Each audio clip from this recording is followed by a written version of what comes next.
Welcome to Wife Cheating Story. I hope you have an enjoyable and relaxing time listening. Let's get started. Anderson parked his Tacoma in the lot behind the bar. He wasn't happy about it. Not at all. Why did he always listen to his mom? He had told her he was okay. Everything was fine. If he kept saying it, maybe he would start to believe it. But here he was, pushed into another blind date. His mom had talked about Betsy's daughter, saying she was smart, beautiful, accomplished, and tall. Oh, and hadn't had a date in a long time. Just like him. Great. He had suggested coffee or dinner, but she insisted on meeting at this bar. He thought it was a bad idea. Bars weren't his scene. He had only been to a few sports bars to watch games he couldn't catch on TV or online. Why pay $7 for a drink when you could buy a six-pack for less? But he didn't drink much anyway. Choices he had made in college still bothered him. Nothing too serious. But he remembered them even now, 5 years later. Why do old memories return for no reason and then fade away? He arrived 15 minutes early and decided to check out the place. He rubbed the dashboard of his Tacoma. He really liked this truck. He spent almost all his money supporting his family. It had served him well. It had carried him through high school, college, and a few extra classes, needing only oil changes, filters, tires, and batteries. It had 250,000 miles on it, was an 08 model, and still had the same dents it came with. He smiled to himself, no extra charge for character, as the previous owner had said. Just a plain gray color. If it could just last a few more years, Tacomas were smaller then, unlike the bigger models today, but this one was affordable and had enough room for his long legs. He still felt awkward, like a tall, gangly spider great for basketball, but not for dating. This could be the shortest date ever. Why was he doing this? He disliked this area, never came here. He saw enough of it on the news. Well, at least when he decided to watch the news. He really only cared about the weather. He was too busy for the world's problems. But he watched enough to know this wasn't the best place to meet someone. What kind of girl would want to be here? He chuckled at the thought. Maybe she was different, and he'd get lucky. He shook his head. That seemed unlikely. It had been a long time since he dated anyone. Opening the door, he hesitated, feeling the urge to turn back. No, his mom would be upset if he didn't at least say hello. Who was Betsy anyway? He stepped inside and walked to the bar. "Diet soda, please," he requested. The bartender frowned at him, and he noticed a woman at the end of the bar looking at her phone who also frowned. Just another day feeling judged. Wonderful. Maybe he could turn this into a story. A tall, awkward character out of place in the world who somehow he would need to think about that. The woman was attractive, and he glanced her way as he surveyed the bar. It wasn't much a dark place. Neon lights, beer ads, and the latest drink tequila. He had tasted that before. Beer, maybe some wine, a bit of bourbon, but never tequila. Definitely not that. Despite the bright lights, the bar was dim with tables, booths, a pool table in the back, and lots of screens showing sports events. Noise buzzed all around too loud for his liking. He preferred quiet, calm, and order. But here he was at a bar, and like he usually did, he had said, "Sure, that would be great." Even if he didn't mean it. That would have been so awkward. He chuckled to himself as he looked at the woman at the bar again, who was focused on her phone.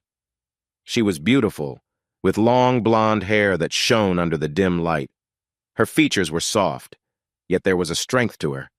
She wore a t-shirt that fit her well. He chuckled again, and she frowned at her phone. Save the planet. Who still wore shirts like that? Yet she pulled it off nicely. His phone buzzed. "Andy, sorry. We'll be a half hour late. Work stuff?" He sighed. Maybe she wouldn't show up at all. Maybe he should just leave this blind date behind and move on. But that's fine. No problem. Why did he say everything was fine? Ever since his father left, life had been anything but fine. It simply existed.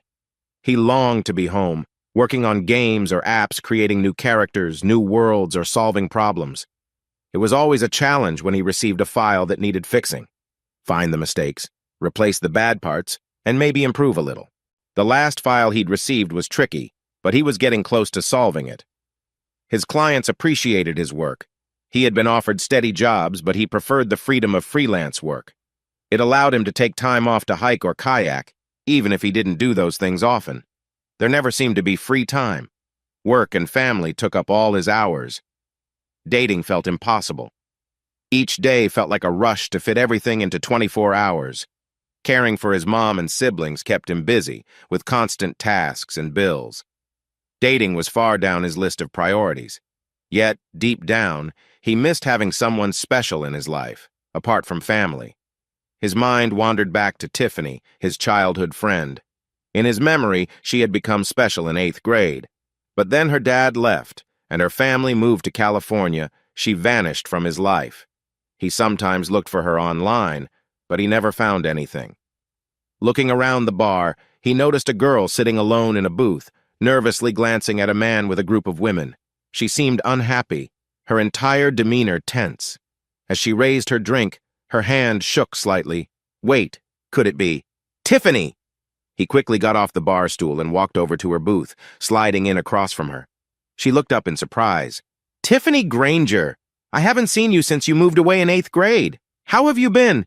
You can't be here. You have to go, please, she replied urgently. Anderson Jackson, remember? You lived across the street. We were best friends. Do you live here now? Andy, you really need to leave. Her eyes pleaded with him. Just then, a man from the corner, Bart, approached. I told you, unless money is coming my way, you don't talk to anyone else. He raised his hand, causing her to jump. Don't treat her like that, Anderson began, but Bart suddenly hit him in the mouth, sending him to the ground. Anger bubbled up inside him. As he stood back up, he said, Tiff, we need to talk. Bart grabbed him by the shirt and pulled him close. You're going to regret this. Before Anderson could respond, the woman intervened. Wait just a moment. She held onto his hand tightly. And you are? Bart asked.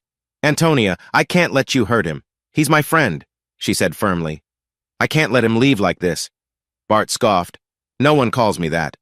Why not? It's kind of nice. Bartholomew Scott Scooter.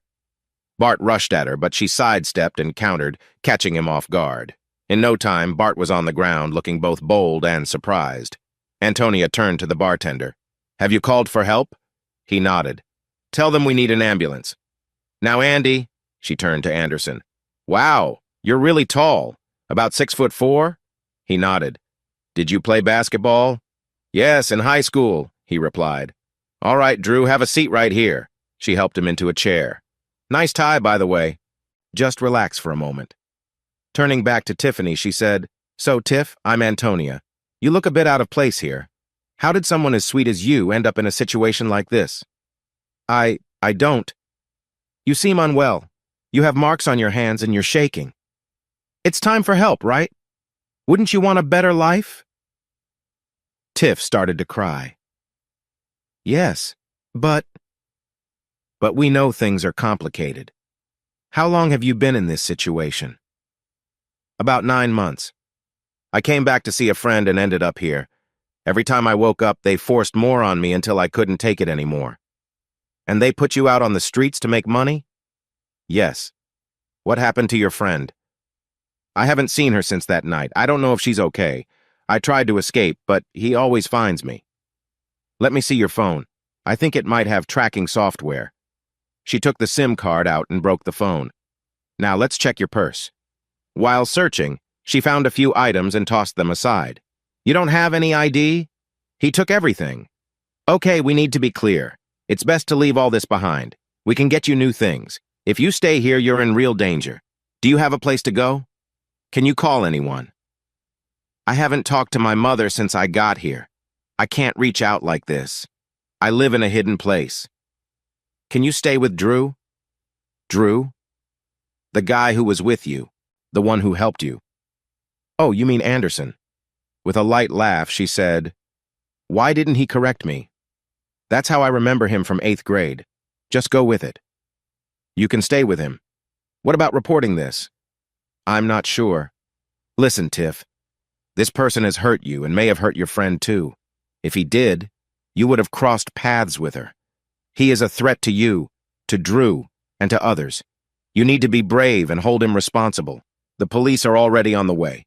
You have to do this for yourself and for others. Hello, Antonia. Can you explain what happened? Of course, Lieutenant. This man harmed my friend and is part of a dangerous situation. We need to help her get evaluated and get the care she needs. And we should look into checking his place for more evidence, right? Yes. Tiff knows the address, and there are others who need help too. All right then.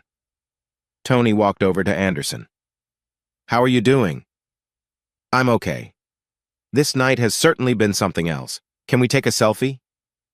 Sure. You look great tonight. Did we win the game? She paused, surprised at his lightheartedness despite everything. Well, there were some tough moments. I played for Father Ryan.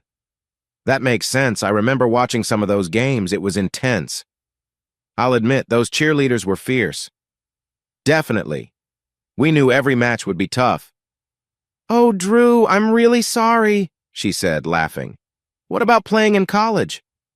I was on the Father Ryan team, remember? We hardly ever got a chance to play, so I thought it was a waste of time. Really, Drew? I bet I saw you play. What number did you wear? 28. I do remember. You were pretty good. Thanks. I led the team in points and rebounds, but the competition was light. Still, that's how I learned to take a hit. She laughed and gently touched his face. Oh, you poor thing. Anyway, Drew, we need to chat. After you give your statement, can you drive yourself to the hospital? Our date is over already? I wanted at least one dance so I could tell my mom, he said with a smile. What's wrong? Cat got your tongue? Drew, see that stuff on the floor? They're taking that to help someone. It could be you. He chuckled but winced. I kind of feel like that. She smiled again. So can you drive to the hospital with your 1.5 eyes? Sure. And Tiffany is going to need to stay with you for a bit. The center is full and she needs help. I'll check on her and be available. Okay. Just like that? Yes, just like that. Looking at his sore face made her feel uneasy. She didn't want to leave him alone. Drew, I'm really sorry I can't take you myself, but I'll be there as soon as I can. I heard you talking. I understand that these women need help.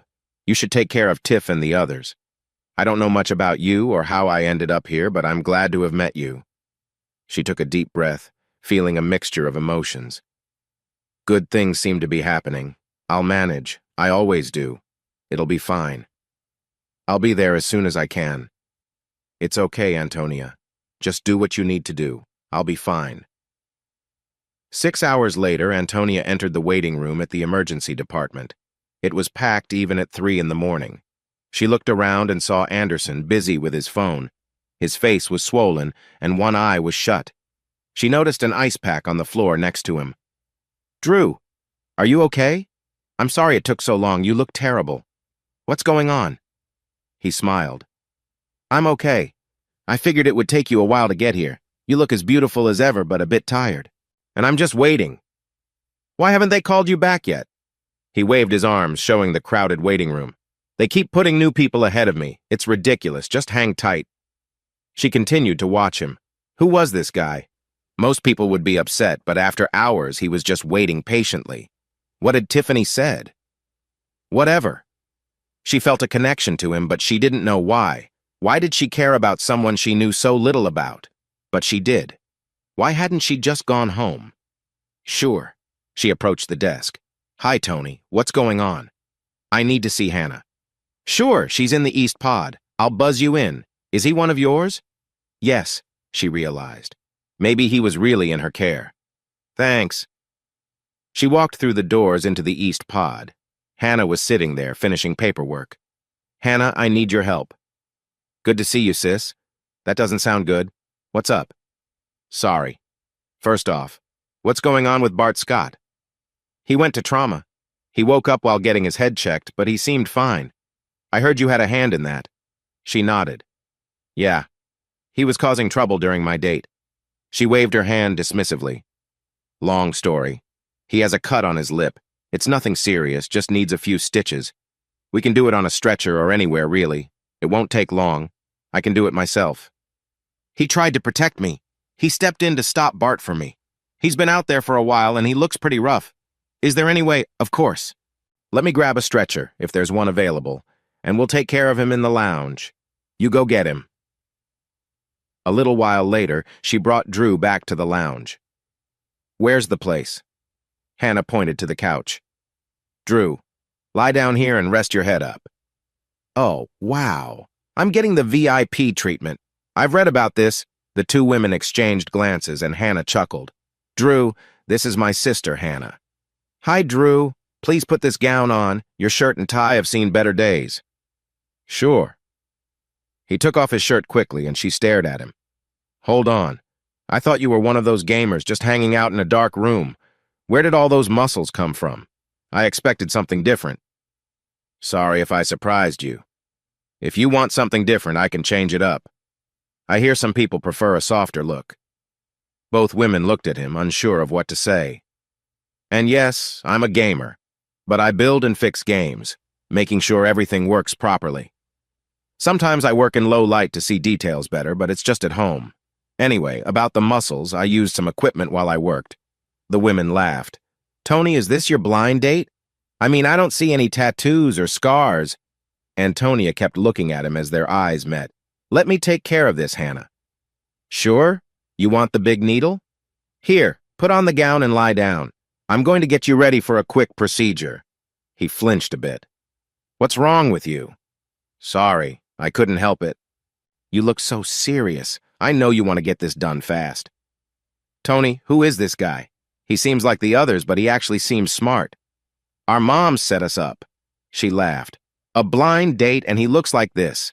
They will be surprised. Where did it happen? At Freddie's bar. You asked him to meet there? Antonia looked a bit guilty. Looking back, guess that romance is over. From under the drapes, I hope not. If tonight doesn't lead to a second date, I'll really miss you, Antonia. Antonia blushed, and Hannah nudged her playfully. And check out those long fingers. You know the rumors about guys with long fingers. Anderson chuckled. In this case, they are wrong. Well, that's too bad. No, I mean I could use a little more reach. There was a pause, then both women laughed. Let's get started, ladies. We'll carefully use some stitches. It seems like we need to take care of a few layers. Just use staples, Hannah. How do you know all this? YouTube tutorials. I've been waiting for this. I'm going to have a talk with our mother. Hannah turned to her and mouthed, I like him. You should give him a chance. Whispering back, I know, but I'm scared. Just go for it. What do you have to lose? Everything. Antonia felt nervous, but she had to stay calm. I don't feel anything, ladies. Hannah nudged Antonia as she worked. Instead of what anyone expected, Anderson laughed. I guess I deserve that. Antonia's phone buzzed. I need to pick up Tiffany. I'll bring her back here. No need, he said, reaching into his pocket. Just leave me the key to my truck. She'll likely be tired after her medication. Put her in the main bedroom. Yes, the sheets are clean. I thought we might have guests tonight based on what your mom said. He started laughing again, and the women shared smiles. No comment? Anyway, I'll sleep in the guest room with my gaming setup. Wait, you design and program those games? So you create characters like that? Yeah, I guess. Let me get this straight. You work in the dark, creating characters. Well, yes and no. Some characters might not look very appealing. But if I don't find them interesting, how can I expect others to feel the same? It's part of the job. I see. So how do you get any work done? Well, I can manage with one hand, so... Both women laughed again, and Hannah leaned in closer to Antonia. If you're not going to date him, let me know, because I definitely will. Don't worry, he seems nice. No, he might be more than I can handle, Antonia whispered urgently. Drew, you should make Tony a character in your games. Way ahead of you. I already have some ideas for her character. Hannah giggled. No, you misunderstood. I was talking about an outfit to fit your character's weapons and gear.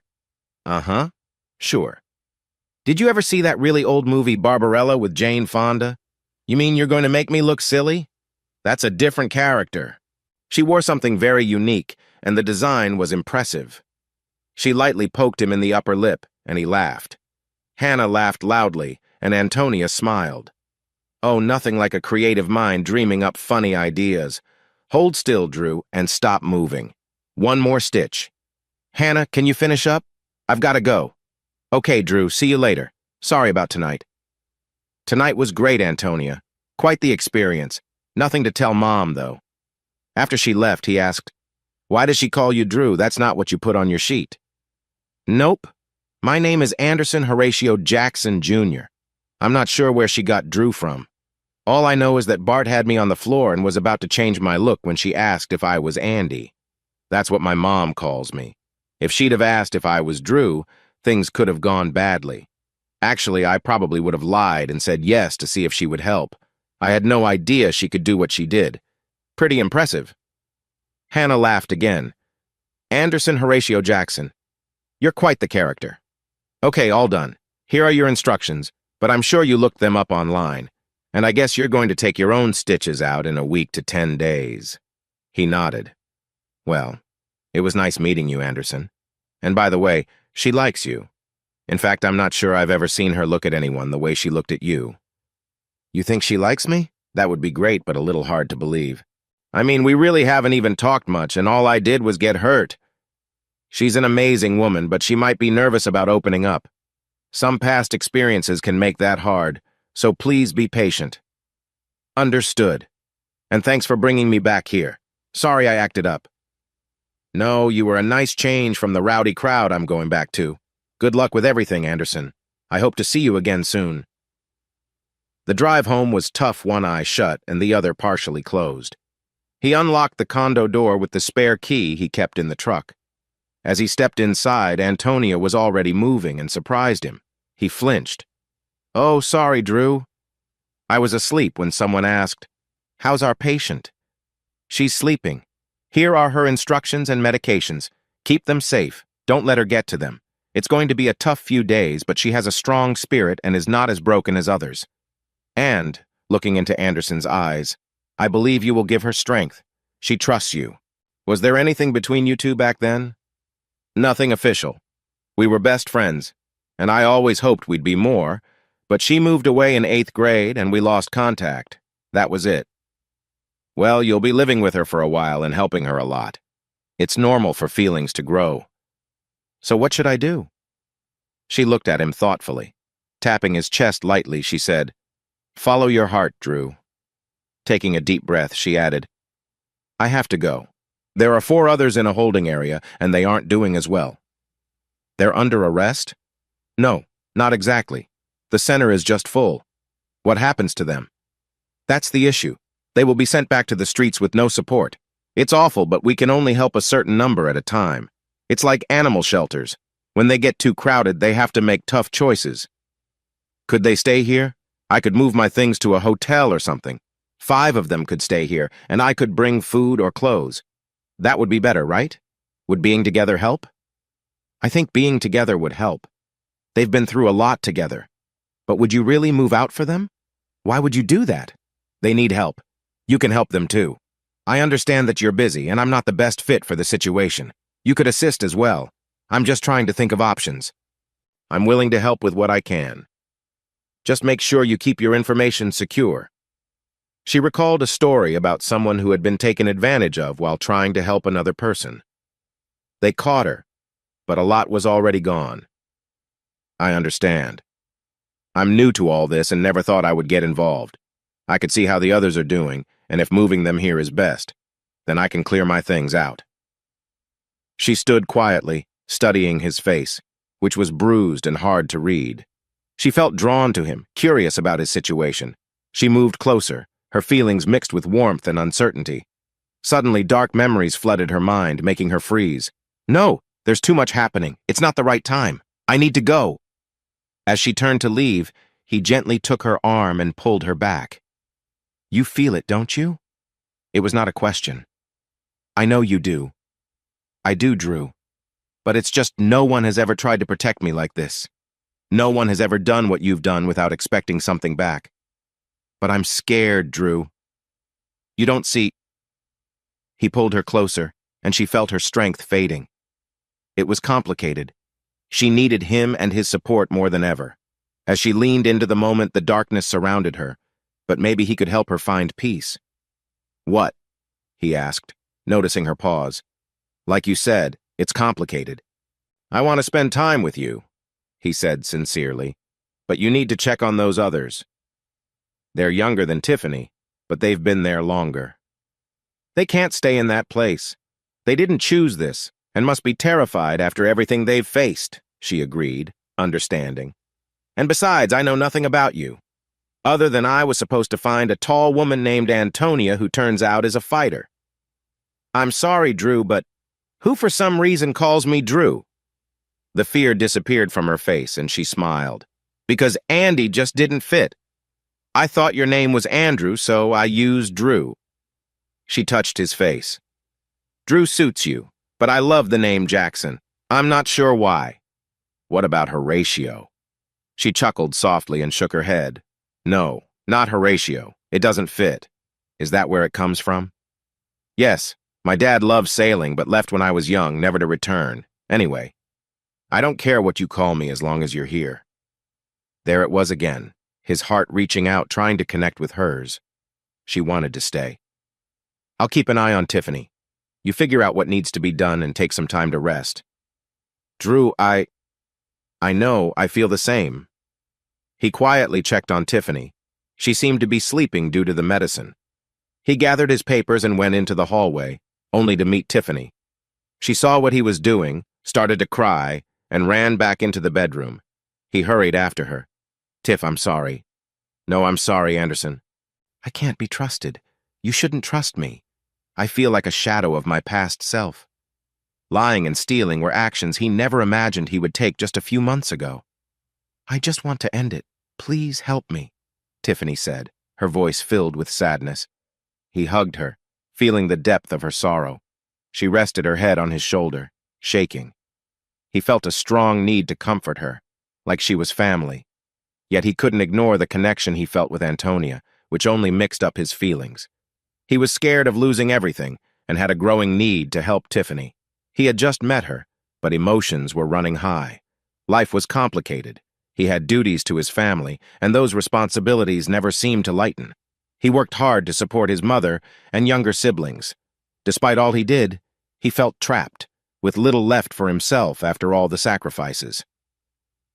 Each chance for enjoyment or personal time vanished because of his dedication to his family. His brother was finishing college, and his sisters were doing well in school, giving him hope for better days ahead. But now, he faced new worries about Tiffany and Antonia. He couldn't shake the feeling that Tiffany might go back to a life she didn't want, while Antonia might not have a place for him. Tiffany's words echoed in his mind, showing her struggles with her past, feelings of being lost and unworthy. You're free now, Tiff. You're a survivor. We just need to get you healthy again, he encouraged. Remember, you didn't make this happen. Others chose it for you. We will work through it together. Look to the future, not the past. At first it might seem tough, but things will improve with time. You'll discover your strength. Forgive yourself and let go of the past. You were one of the kindest people I knew, with so much to feel proud of. That person is still inside you. I know it. Let's work together to help her shine again. You still need to talk to a counselor. They can really help. We can meet online or I can go with you. I'm sure the center has someone who specializes in this. Tiffany, we can make this work for you. Anderson, thank you. I should have reached out. We left so quickly. I missed you a lot after we moved, but my mom wanted to start fresh. I thought about you often. I thought about you too and hoped you were doing okay. If only she knew how often he remembered her over the years. He had tried to find her many times, but always came up empty. Even with his tech skills, he couldn't find any leads. He figured maybe she had married and changed her name. And now, there was Antonia. Tiffany held on to him and cried, then hurried to the bathroom. He followed her, holding her hair and rubbing her back. Things will get better, Tiff. When you're ready, I have something for your nausea, and it's time for your medicine. And you need to drink some water so you don't get dehydrated. You'll feel better after that. A shower might help too. I've never been through this, but I'm here for you. Just let me know what I can do. Well, anything but take you back. I don't think that would help. Dawn was coming when he finally tucked Tiffany in, and she fell asleep. He grabbed a blanket and lay down on the couch after checking the door was locked. Just when he settled down, he heard a key in the door.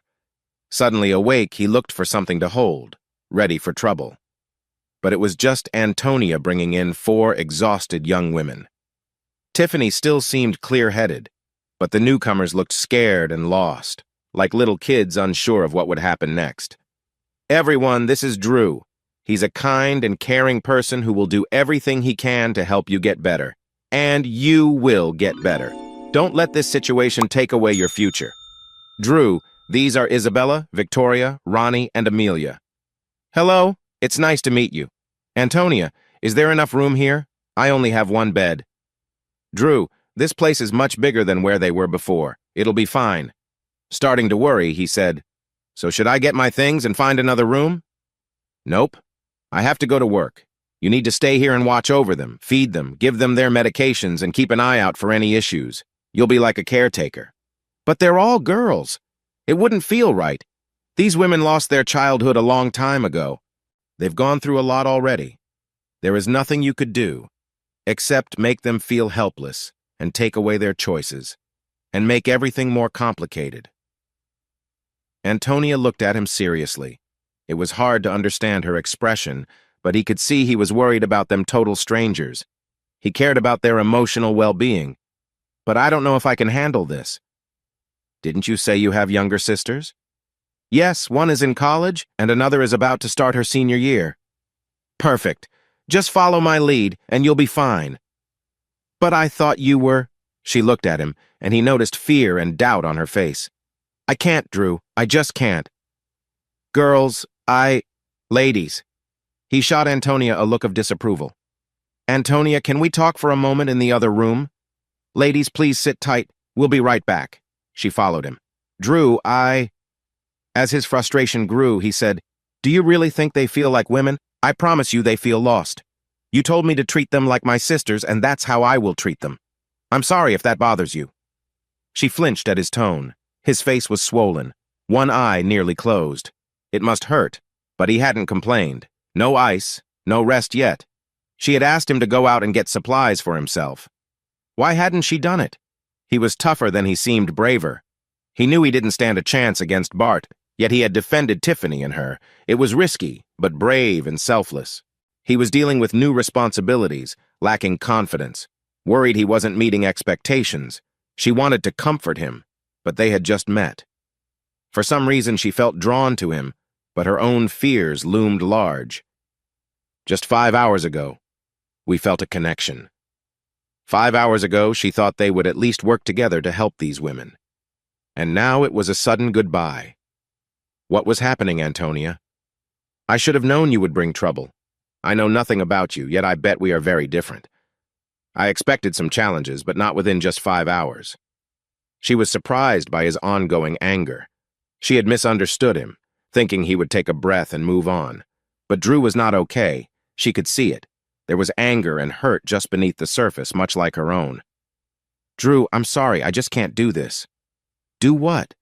You and me, I can't do us. Yes, I felt something, and I will come by every day, but I want us to be just friends.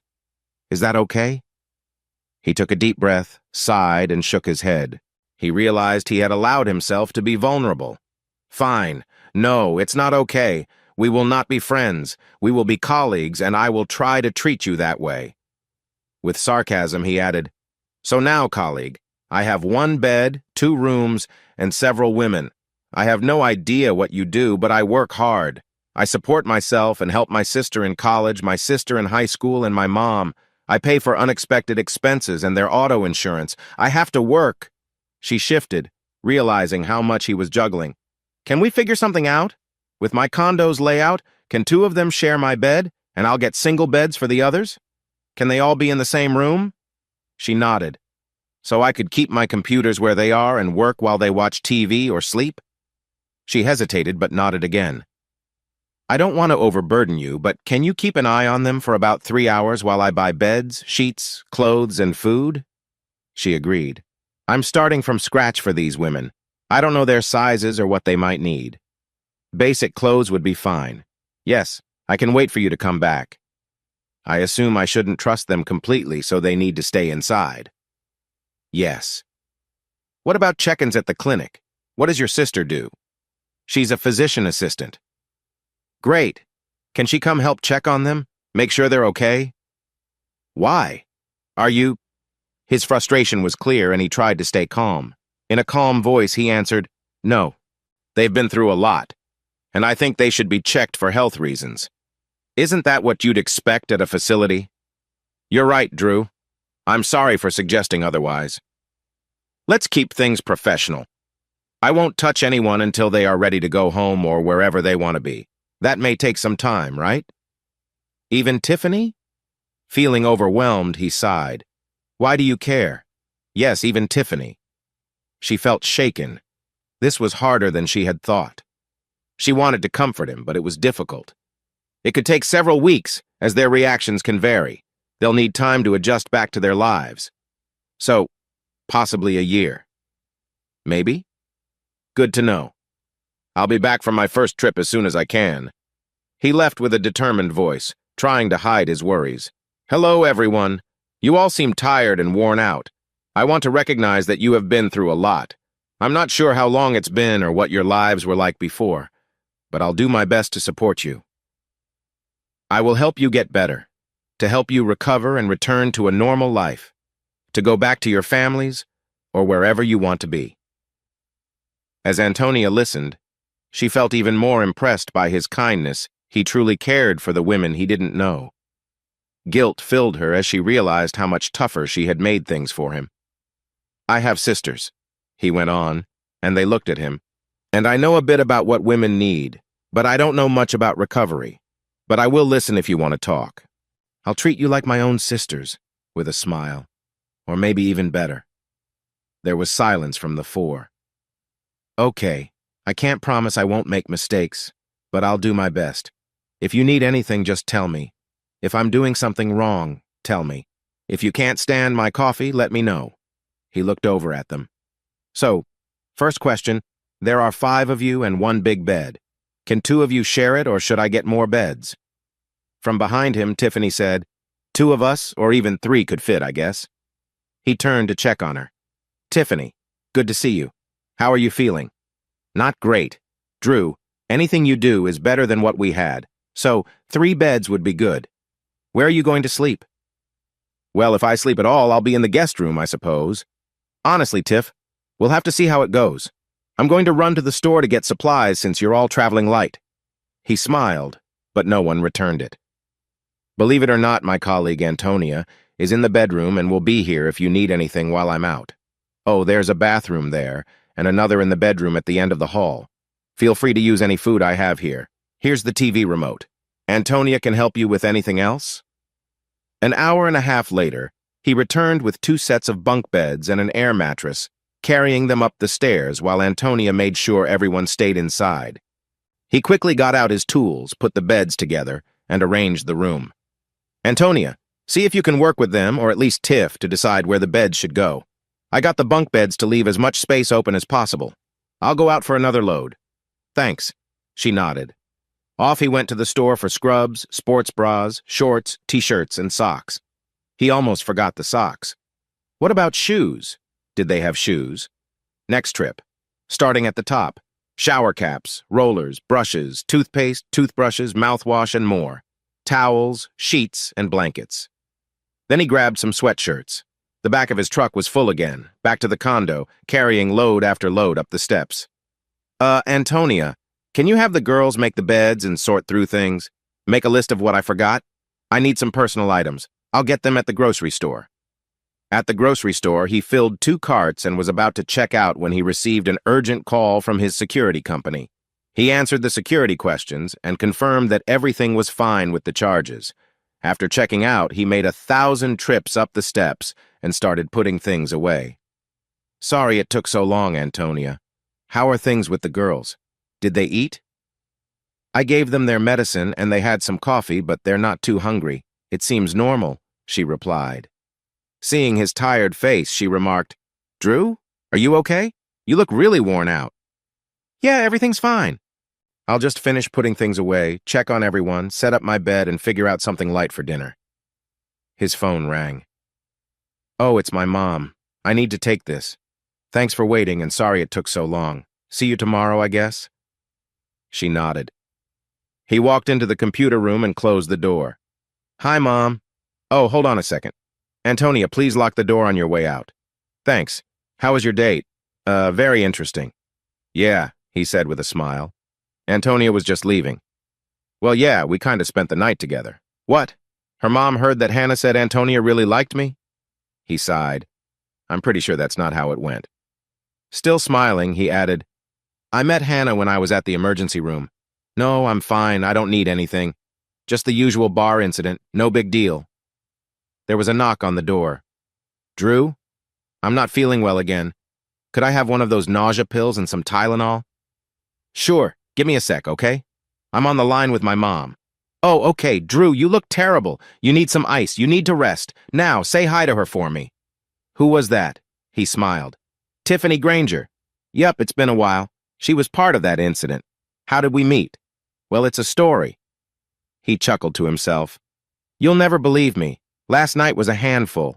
I ran into Tiff, got hurt, went to the emergency room for stitches, started feeling something for Antonia, who ended things this morning, and now I have 5 women, including Tiffany, staying in my condo who are all feeling uneasy. Not much else going on, really. Mom, can we keep it nice, please? No, it would be better if you... Mom? Never mind. He shook his head, wishing for a few hours of sleep. No, not an hour. Just 30 minutes, or maybe 15. He just wanted to sit quietly for a moment, but he glanced at his watch, 14 minutes to go. He walked out to find Antonia gone, just as he had expected. He shook his head sadly. Those who choose to be alone often end up lonely. Where had he read that? Maybe he made it up. He went into the bedroom. The girls were sitting on the beds, looking dazed and anxious, rubbing their arms and fidgeting. Ladies, it's going to be a tough few days, but I'm here for you. I want to help make this as easy as possible. I don't know your stories or struggles, but you're safe now. They looked at him silently. What more could he say? I want to be honest with you. I create imaginary worlds for my job, and I never thought I would find myself in this situation. I went on a blind date, and now I have 5 amazing women in my apartment. I don't have all the answers. If you need something to eat, just let me know. I'm not a great cook, so if one of you can help with that, I'd appreciate it. I got a lot of clothes to get started. You can share them or keep what you like. If anything doesn't fit or you don't want it, put it aside. Once things calm down and you all feel better, we can go shopping. Please make yourselves at home. Do anything you want, whenever you want, but I need to keep the front door locked to keep everyone safe. I felt a bit worried. Are there... Just then I heard a knock on the door. Ladies, I want to apologize in advance. Get ready for some caring. I went to unlock the door. Why won't you ever give me a key? Oh my goodness, Anderson, you look awful. Thanks, Mom. That's how I feel. What was Antonia doing here? Your first date and you... Nope, nothing happened. Look at this place. Bags everywhere. Food all over the place. Are you preparing for winter or something? And what's this about 5 women? Come see for yourself. We walked to the bedroom and the girls hadn't moved. They were sitting quietly, staring at the floor. Olivia Jackson gasped. Oh dear, Anderson, look at them. It's so sad, Tiffany. Tiffany looked up. Mrs. Jackson? She rushed to the doorway and hugged her, crying. Mrs. Jackson, it's been so awful. But Anderson and Antonia... She couldn't finish because she was too emotional. Olivia looked at me and I just shrugged. She led Tiffany to the big bed where they sat hugging each other. The other girls began to notice, moved closer, and sat with them. They all cried together, sharing their feelings. Olivia cried with them, trying to comfort everyone like a caring mother. I wiped my eyes and went out to put the food away. There was so much to do. I thought I would sleep later. Maybe. I still needed to figure out what was going wrong. I cut up some fruits and veggies and put out some chips for when the girls were ready. Then I decided to check on the group in the bedroom. They hadn't really moved, but they looked more at ease now. I noticed I needed to get some dressers to help with the mess. Mom, I have to get some dressers from the store. They're for all this stuff? I'll be quick. Will you be okay for a bit? She nodded. I cut up some fruit and snacks in case they got hungry. Just don't open the door for anyone but me. She nodded again, and I realized I needed tissues. Carrying 2 dressers up the stairs and a small love seat for chatting with the girls finally wore me out. Since I was going to be at home a lot, I bought some dumbbells too. They were easier, but I was exhausted.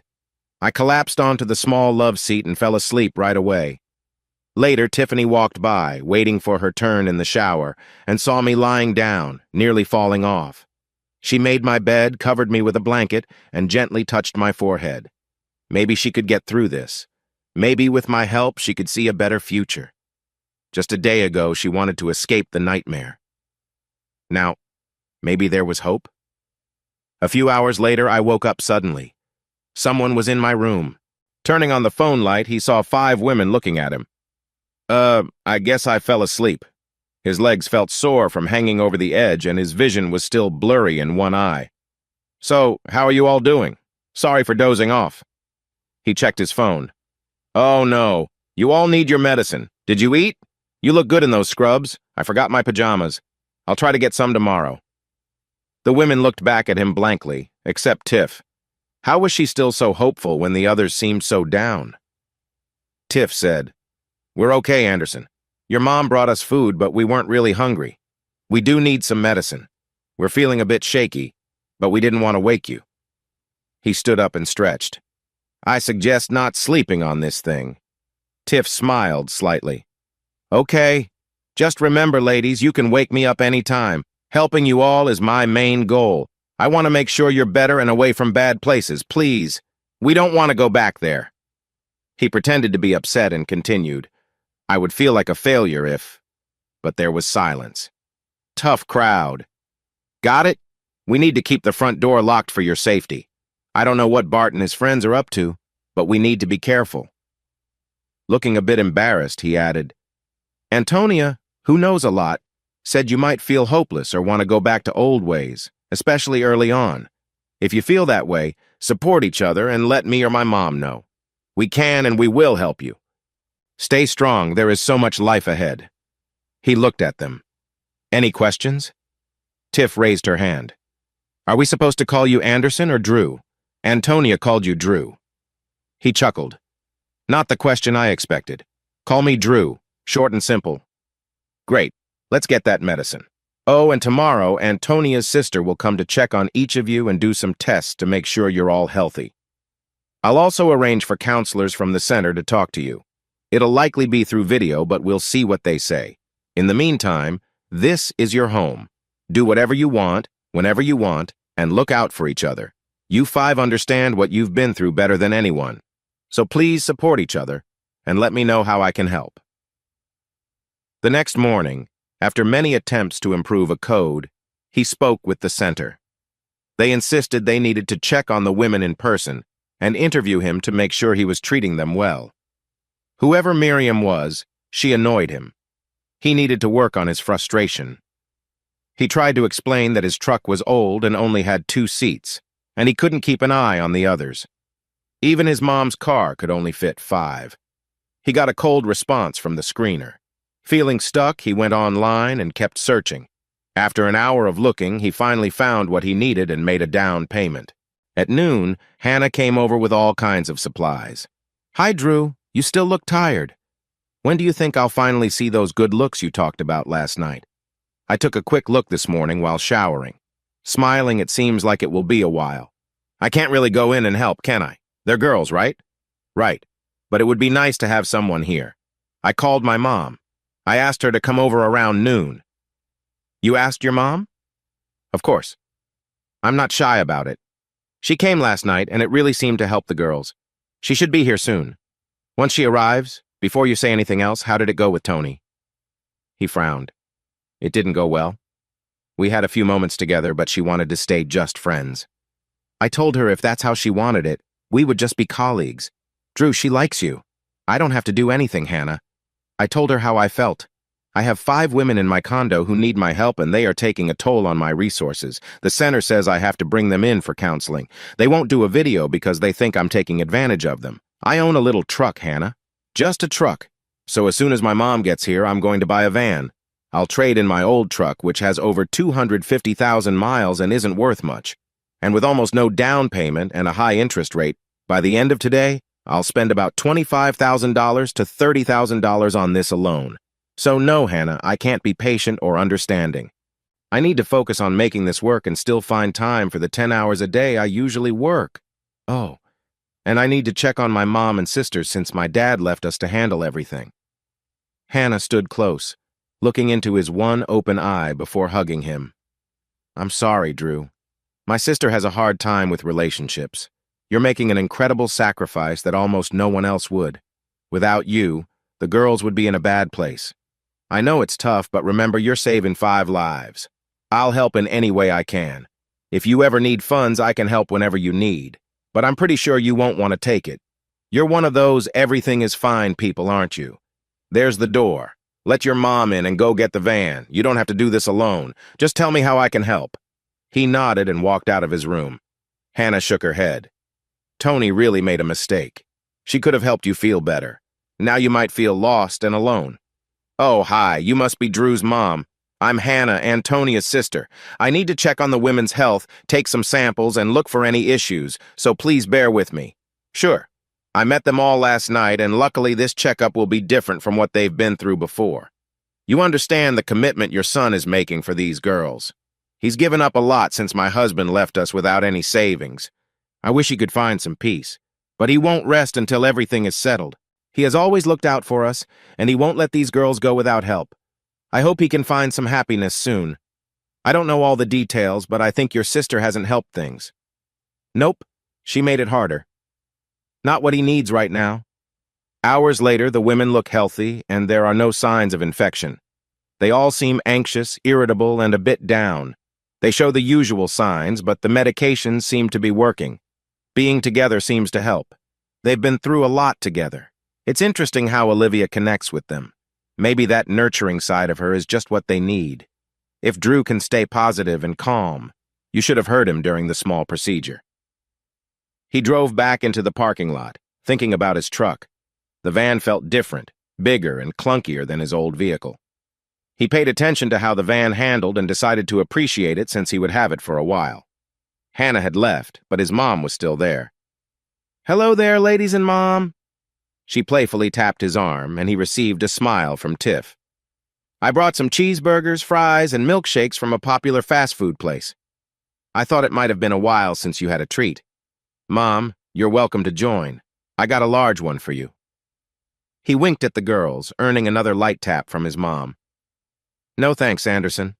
I've had enough of your silliness. I'm going to get something healthy. But, Mom, it has all the food groups. Meat, carbs, vegetables from the pickles and ketchup and fries and milk. It covers everything. As you might say, that's quite a stretch.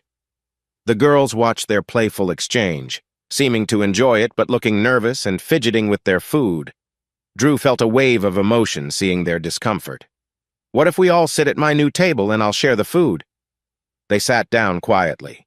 He served the food, but they didn't make any move to eat. He turned to Tiffany. Tiff, as the more talkative one here, what's going on? Why won't they talk? She looked around at the lowered eyes. We couldn't eat until things were finished, and we weren't supposed to speak. We had nothing important to say. So how do I change that? Is it better if I leave? I don't mind.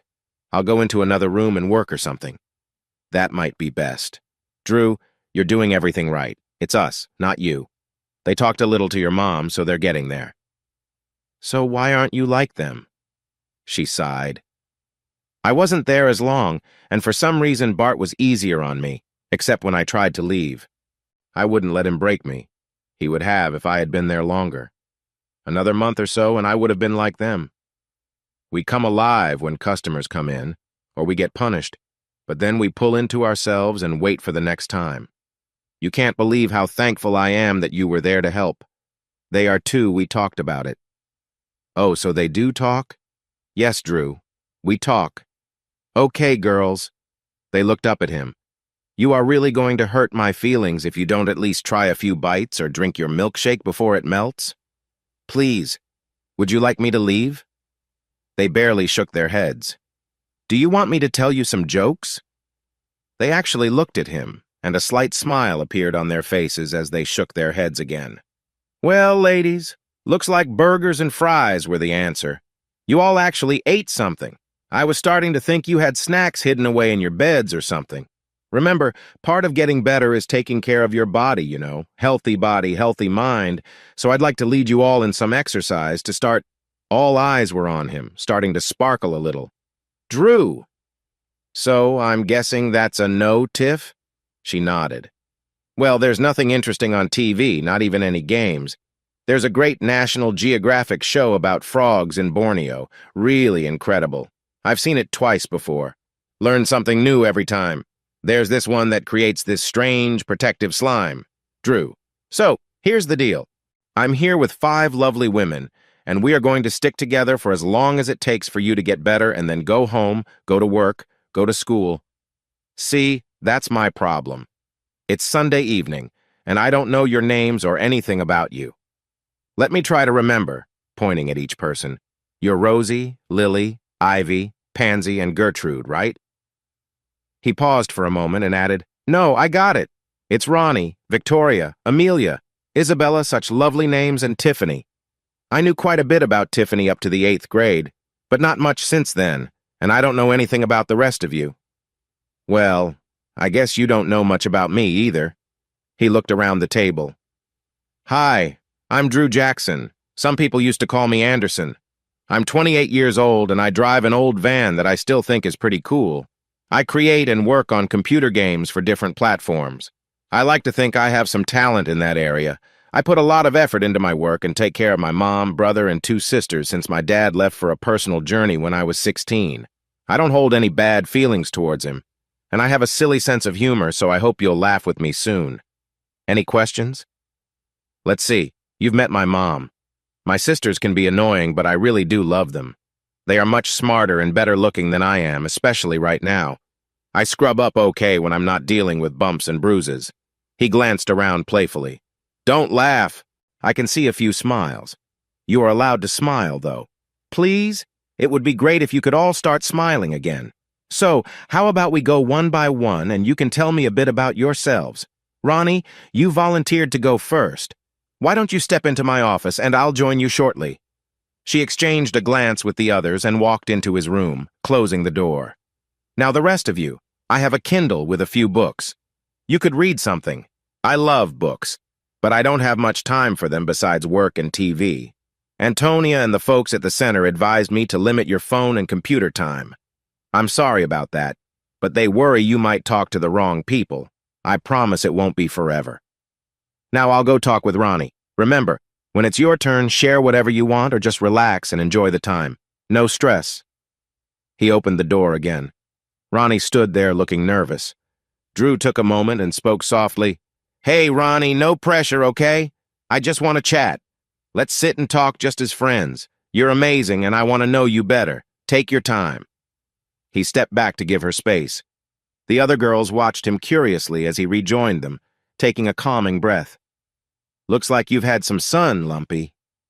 He noticed a few smiles beginning to form. Thanks, Tiff. I'm happy you all found my awkwardness amusing. Ronnie came out and sat at the table. Great to see you again, Ronnie. I hope there was no misunderstanding earlier. I would never ask any of you to do something you're not comfortable with. Your choices are what matter. You control your own life from here on. There was a moment of silence. Finally, someone smiled and said, We understand, Drew. Thank you.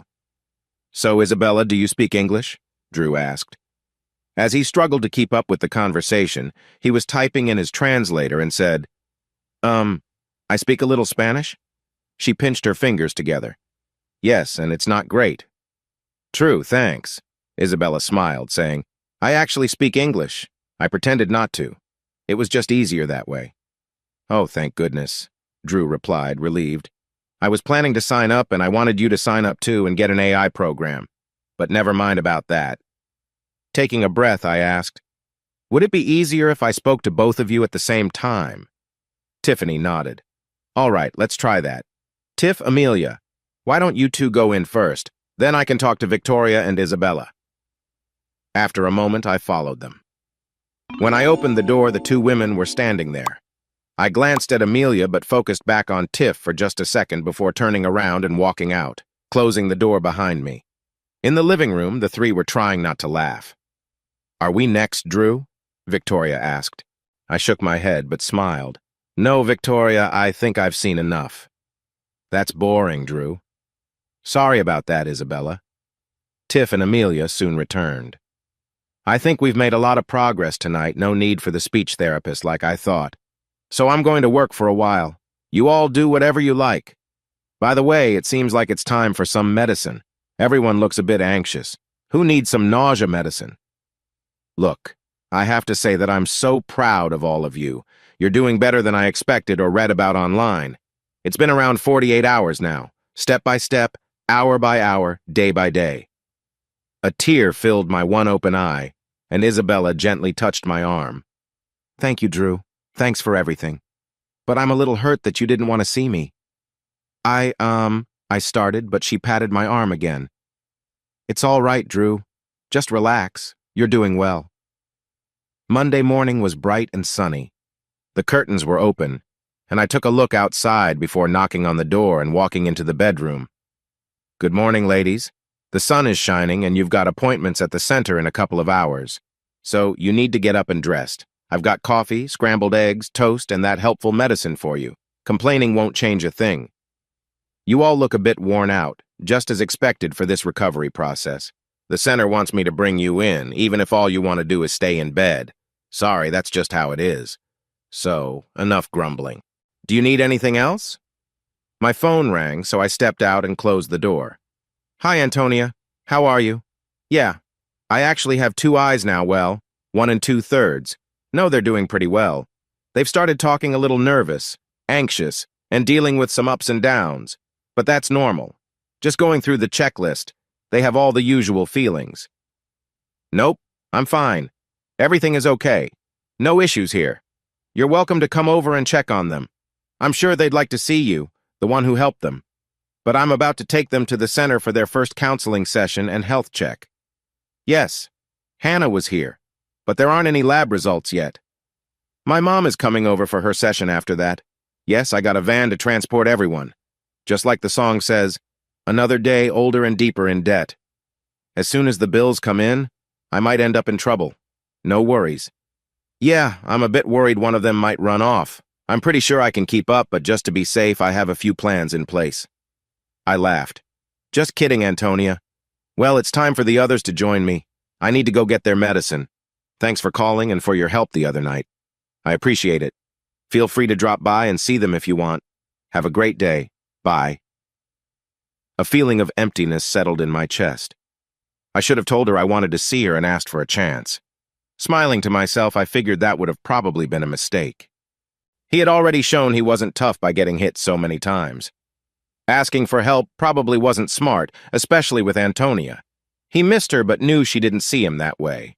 No tattoos or battle scars, and he wasn't much of a fighter. He chuckled at that. He didn't want to learn to fight anyway. Antonia, on the other hand, turned off her phone and felt a sense of emptiness. She longed to be with him. He was right. There was a real connection. She felt it. But she also knew she had hurt him, and he seemed to have pulled away from her. He was okay, right? Or was he just hiding his feelings? She really wanted to be with him. Why was she choosing to stay away? Hannah said he was fine, but never answered her worries. She realized how much she missed him. They hadn't spent much time together, but feeling this way could lead to more pain. Drew, do you actually have a license? Riding with you felt more dangerous than being on the streets, Antonia said as they arrived at the crisis center. Maybe his mom should drive us next time, Drew joked with a smile. It's not my fault. This van sways all over the place. Uh-huh. They say in my country, it's the carpenter who blames his tools, Drew. I'll remember that, thanks, Isabella. All right, then. He turned to her, encouragingly saying, I'll go in with you, but just talk to them. Share your thoughts and worries. Imagine you're on a podcast and this is your chance to shine. Oh, and we'll stop for milkshakes on the way back. My treat. Come on, let's go. Drew, have you ever really helped anyone? She joked, making everyone laugh. After they were taken to the back, Drew stayed up front, worrying about how they were doing.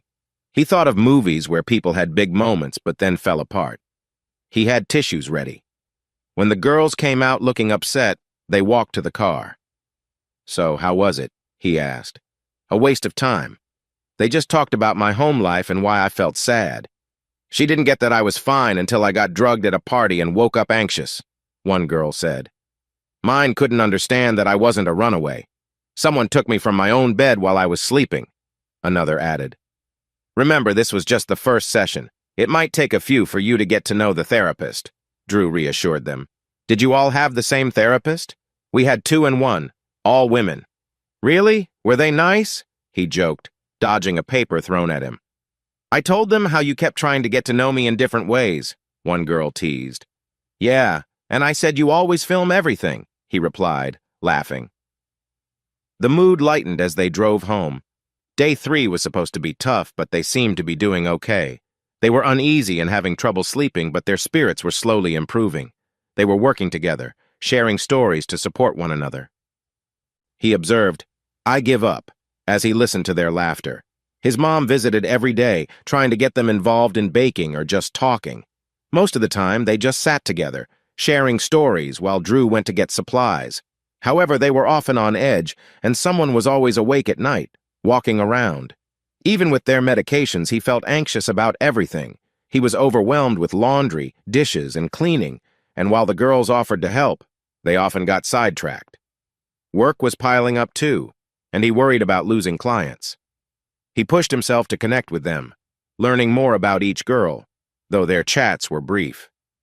By Friday, the 7th day since they were rescued, he stayed hopeful. He remembered the articles saying that days 3 through 7 would be the hardest, but some thought it lasted longer. He felt they were getting better, though he was very tired and had little sleep.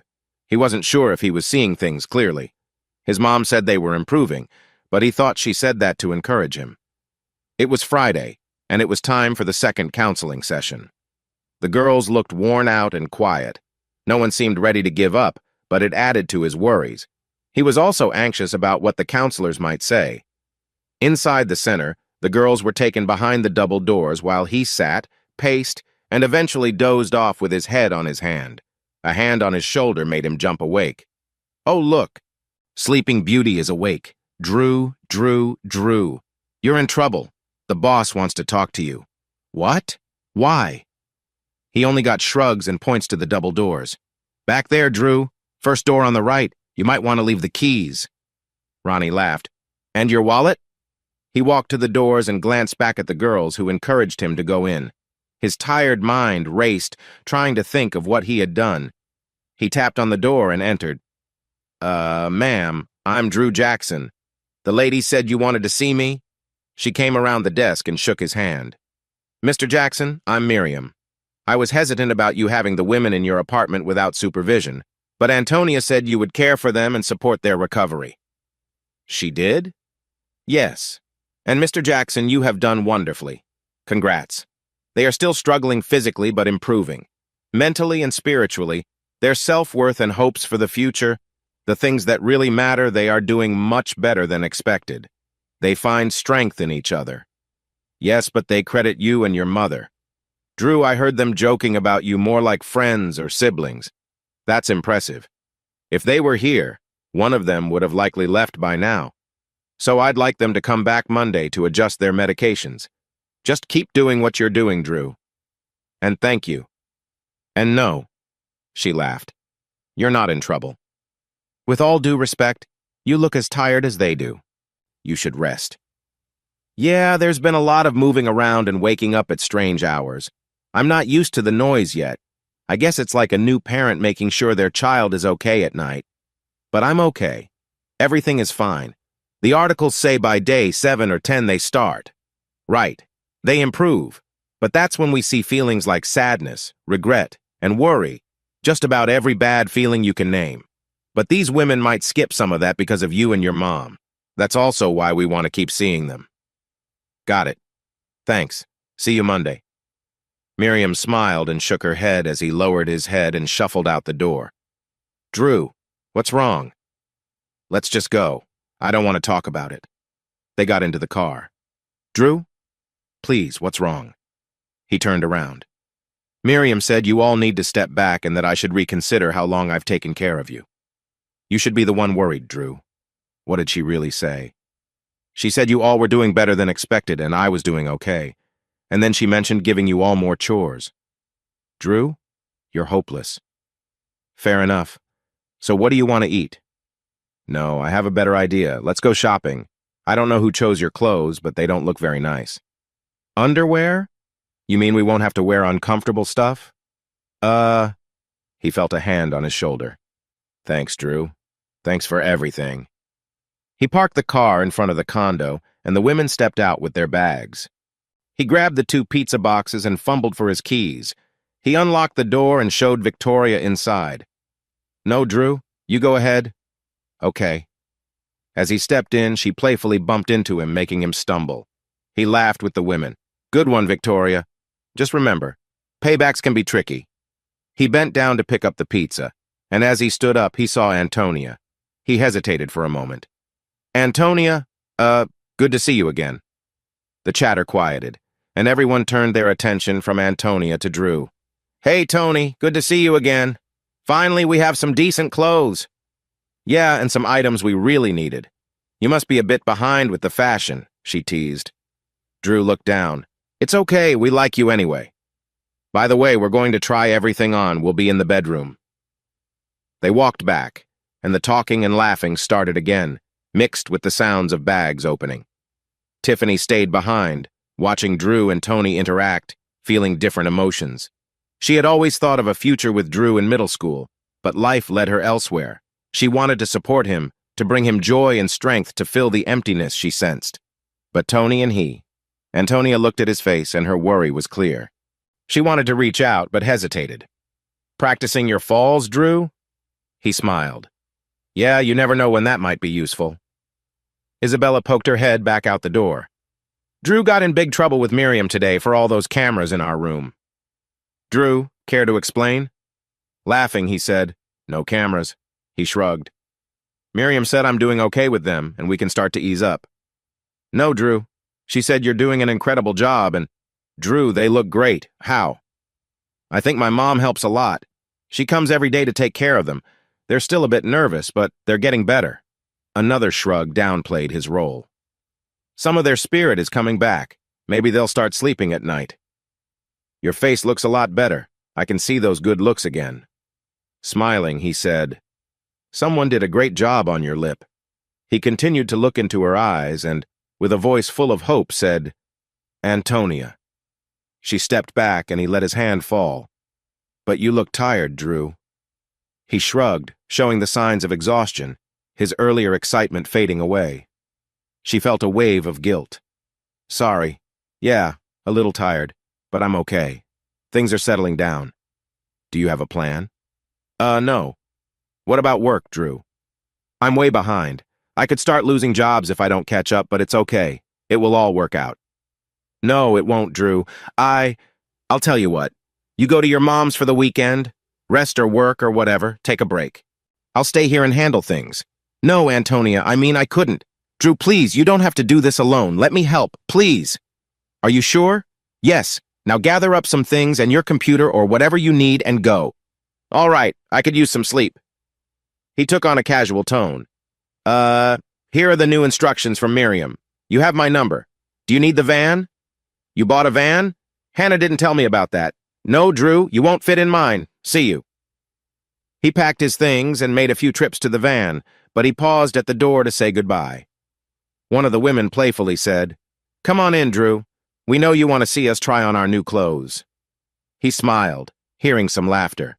No, thanks. I know that trick. I'm heading to my mom's for the weekend. Antonia will stay here. I'll be back. Then the door swung open and all 5 women came out to hug him. They appreciated him and encouraged Tiffany to show her thanks. Tiff looked into his eyes and said, Drew, we can't thank you enough. Thank you for all the thoughtful things you do, the jokes you tell, and for making us feel valued and hopeful for the future. She leaned in to thank him, then stepped back as the others hugged him and kissed his cheek. Antonia noticed he had tears in his eyes. He cared about them deeply, but it made her uncomfortable to realize her feelings for him. She took a breath and pushed those thoughts away. She preferred casual relationships, but she hadn't had one in a while. Doubts crept back. He wiped a tear from his eye. Oh, poor Drew. We made him cry. And you should get some exercise. You're looking a bit out of shape. He looked surprised. Just kidding, Drew. He turned and took a few steps down the hall when Amelia pretended to trip and grabbed his ankle. Veronica joined in, pretending to cry. "Don't go, Drew. You can't leave. We'll miss you too much." "Oh, come on. Antonia will think I've been up to no good." "We'll tell her, Drew, as soon as you leave." He turned a little red. "You're all very silly, but I guess if it'll make you happy. We don't want you. We want you to leave. Get out of here." As he left, the mood changed, and Antonia felt a little sadness, as if some of the joy had faded. "Okay, ladies, show me those clothes. Let's see what you got. Then we'll warm up the pizza, and you can tell me how you've been." "So, it's been a week. How has it been with Drew?" "Great. He worries about us and supports us. He does everything he can to help us. And he gives us hope for the future. We can get better, we can move on, and maybe have a normal life one day. I don't know how I can ever go home and explain what really happened. I just disappeared. Drew says he'll help when we're ready." "So you enjoy being with him?" Everyone nodded. "Has he? Well, okay. When we were told we'd be staying in a guy's house, we thought he might expect something in return. It didn't matter much. We were used to it. So when Drew wanted to talk to us one-on-one, I thought it might be different. I went into his room, ready to chat, but when Drew came in, he seemed surprised. He turned red and couldn't say anything. He just walked out. Yeah, and then he tried talking to two of us at a time, so Tiff and I went in. He kind of stared at Tiff for a second, turned red, and walked out again. "So you wouldn't want to?" "Oh, definitely. I'd be interested in him right away. Honestly, I think we all would. I'd probably say yes if he asked." They all laughed. "And you're okay with him just being a friend or like a brother?" They looked at Tiffany. "Except for you, Tiff. What do you think?" "I'm really grateful for being helped, and maybe that's why I have questions. But I'm done." "You don't really know what to do with us, do you, Tony? We were not teenagers running away from home, and we didn't come from bad families. We weren't involved with drugs. Instead, we were taken from our normal lives. Isabella was taken from her dorm room. You don't need to ask about Drew and me. Even if there was something between us, what's the big deal? Is it so bad to be with someone who is nice and cares about you instead of someone unreliable? So what if we were together?" She stood up and left to find some quiet. "Tony, look. She thought she'd grow up and marry him, but then she moved away. I think she still dreams of that, but Drew, he treats us like his little sisters. It's a bit strange since Tiff is his age, and we're in our 20s. Isabella is the youngest at 19. He has sisters around our age too, one in high school and one in college. When we're just in shirts or towels, he checks us out briefly like all guys do to make sure nothing inappropriate is showing, but there's no staring or anything disrespectful. Our biggest issue is you and how you make him feel. He brightened up when he saw you. When you reached for him, it got even better. And then you dimmed that light. It's tough for him, for Tiff, and it feels hard on you as well. You need to figure it out, Antonia. But you're struggling with us, aren't you, Tony? Tiff is right. You don't know how to connect with us. Like she said, Isabella and Amelia were in college. Ronnie was teaching. Tiff has a big remodeling business, and I have a degree in psychology and work in testing. Just thinking about how you test me, Tony, makes me nervous. That's why I'm not the right girl for Drew. I might run away or hurt him. I already feel like I'm letting him down, and we haven't even talked much or gone on a date. He deserves someone like Tiff or the others, not me. Even if I'm his age, I feel much older. Tiff is right. I shouldn't have asked these things. You all are so different from the women I usually know. I'll go heat up the pizza. Sorry about this. Victoria touched her arm gently. Maybe there's more to you than you realize. I don't know what happened, but it still affects you. Maybe Drew sees the person you used to be, the person you want to be again. This could be good for both of you. And maybe I don't want to be analyzed. Antonia got up to go warm the pizza. Victoria turned to the others. She may not want it, but she's going through some heavy stuff. Even if she thinks she doesn't need Drew, she could benefit from having someone like him to help her find a better way. She's not just distant. She feels empty inside, like there's a lack of joy. I've seen this in my volunteer work. If she stays like this, she might struggle. It's hard to believe she's Hannah's sister. Frowning, she wondered what had happened to her. Well, this is turning out to be a great evening, she said, tossing a pillow across the room. It could be a long weekend. I wish Drew were here. Being around him brings happiness. And I wish I could get outside, maybe into the woods. Once I get a new job, I want my place to be all windows so I never feel trapped. Maybe I should find a job outside. Tears welled up. My life feels so mixed up. They all embraced each other on the bed. Each of them had their own struggles. At midnight, Antonia lay on Drew's bed, turned on her side, and rubbed the blanket, imagining he was there. Why couldn't she let herself relax? Why couldn't she just open up and see how great Drew was, like everyone else did after their tough week? It was amazing. No! Tiffany was the right girl for him, not someone like her. She spent her life helping people in need, looking for runaways and others who faced hard times. She was a counselor, a paramedic, and a graduate of the police academy. Still, she had a hard time feeling good about herself or letting someone like Drew into her life. Why couldn't she embrace his good vibes? Maybe it could bring her some calm.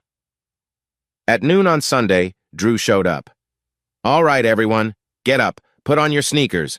The sun is out and we are going for a hike. Keep an eye out for ticks, leeches, and skunks, lots of skunks.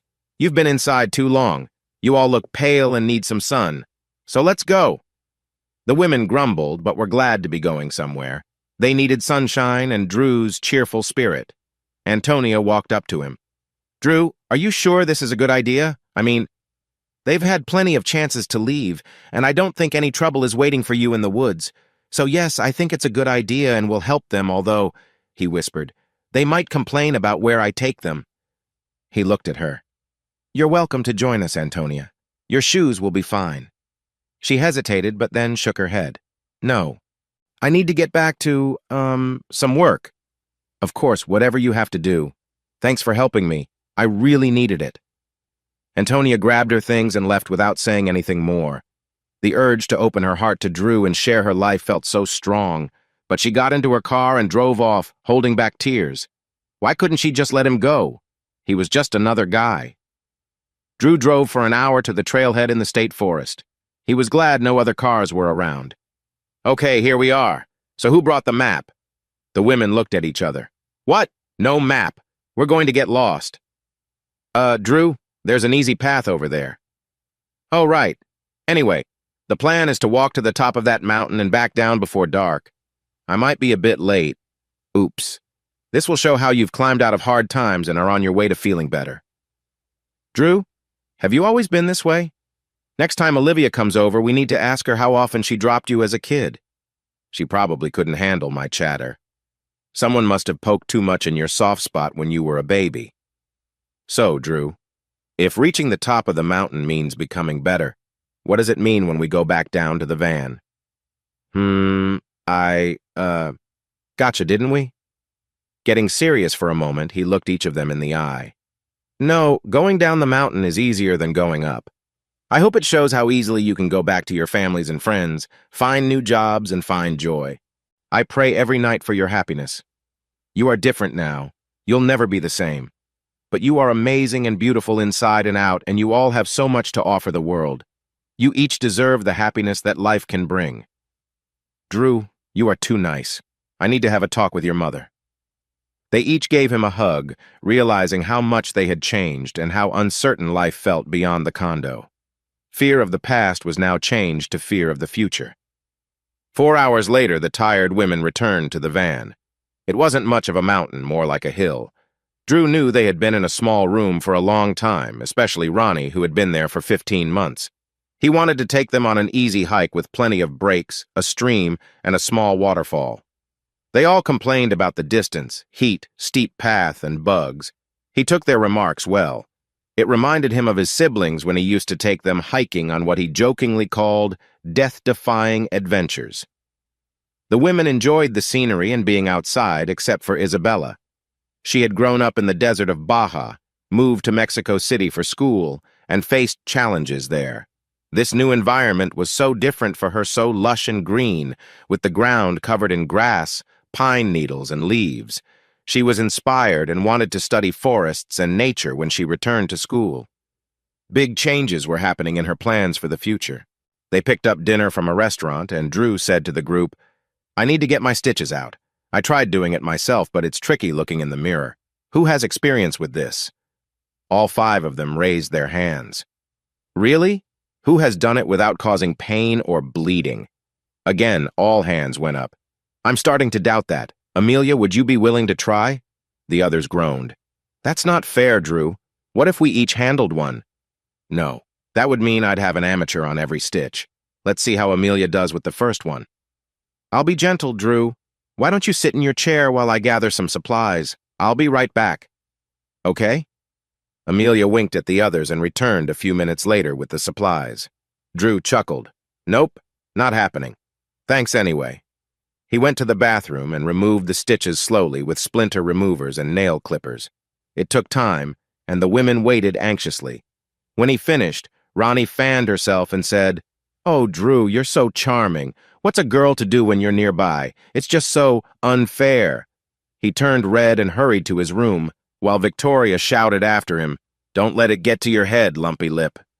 The complaints during the hike were nothing compared to the morning after. He opened the door and pretended to play a trumpet to wake everyone up. A bunch of pillows flew at him and he laughed. We have counseling at 10. I made pancakes and sausage, and there's Advil, too. You'll all look great in your new clothes. Let's go. Just then, a shoe hit him in the back. He laughed again, feeling less worried about counseling, and enjoyed 3 hours of work while he waited. When the women came out, one said, Drew, the principal wants to see you. First door on the right. Thanks, but I can remember that, he replied, walking into the office. Principal Webster, it's nice to see you again. She smiled. Principal? No wonder the ladies are doing well. You look much better than on Friday, so I guess time off helped. Ah, so she talks about me. Of course He interrupted, feeling defensive. What is it you want to know, Miriam? Was the hike not allowed, too risky, or not in line with your rules? Actually, I thought it was brilliant. Your explanation of the hike's purpose was impressive. They felt stiff and sore today, but Drew saw it as a good sign. It meant they had gotten some fresh air. I think it helped them feel better about themselves. No one ran off, well, except for Antonia.